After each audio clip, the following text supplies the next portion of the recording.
J'avais entendu, au moment de la catastrophe qui a touché le Liban, j'avais entendu cette interprétation magnifique de Pascal de l'Altro-Monde, qui pour moi est une des plus belles chansons corses.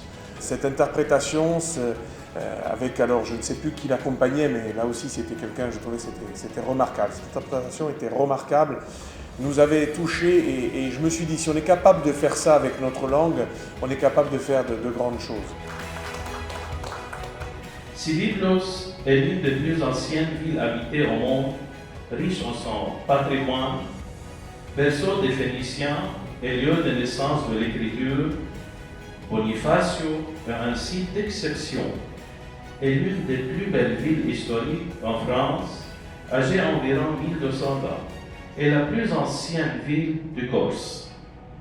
Elle est un véritable écrin de verdure. Comme vous le savez, la coopération décentralisée entre les communes françaises et libanaises est dynamique, concrète et opérationnelle.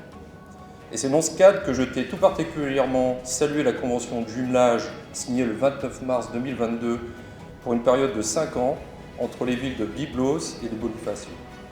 Elle témoigne d'une volonté commune de renforcer leur coopération dans les domaines du tourisme, du patrimoine, de la culture, des sciences, de l'éducation, des arts et tant de choses que j'oublie à l'instant. L'idée, par les temps qui courent au Liban, d'avoir un événement positif, c'est très bien. Ce jumelage, en plus, notre unicité, c'est entre deux villes extraordinaires. Enfin, je ne sais pas s'ils ont eu le temps de visiter Byblos, c'est quand même la plus ancienne ville encore habitée au monde. C'est ici qu'on a découvert l'alphabet, c'est d'ici que sont partis les premiers explorateurs.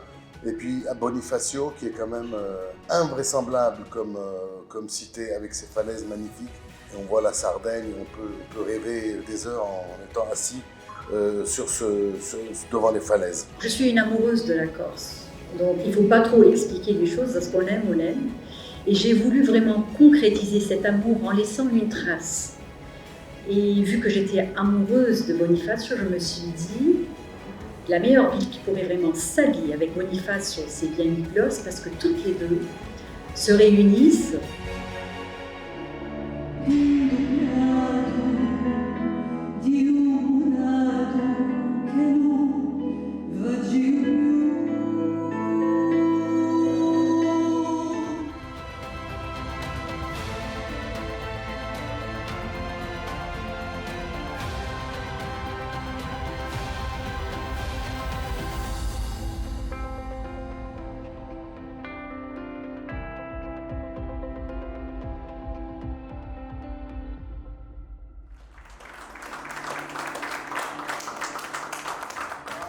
C'est grâce à Pascal si nous sommes là ce soir.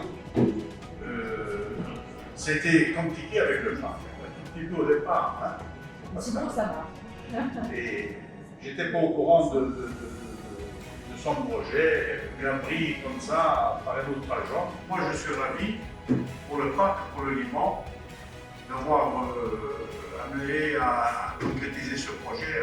C'est le parc de Corse, c'est 180 communes.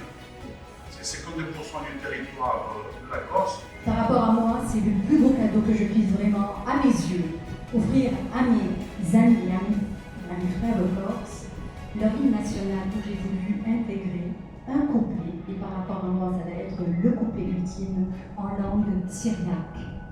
C'est la dérivée de la langue araméenne, la langue de Christ. Alors je me suis dit que ce couplet sera le pont entre l'Orient et l'Occident, où s'articulent les mêmes croyances, les mêmes valeurs et surtout la résistance. Sur nos ennemis, donne-nous la victoire, et puis l'éternelle gloire au paradis.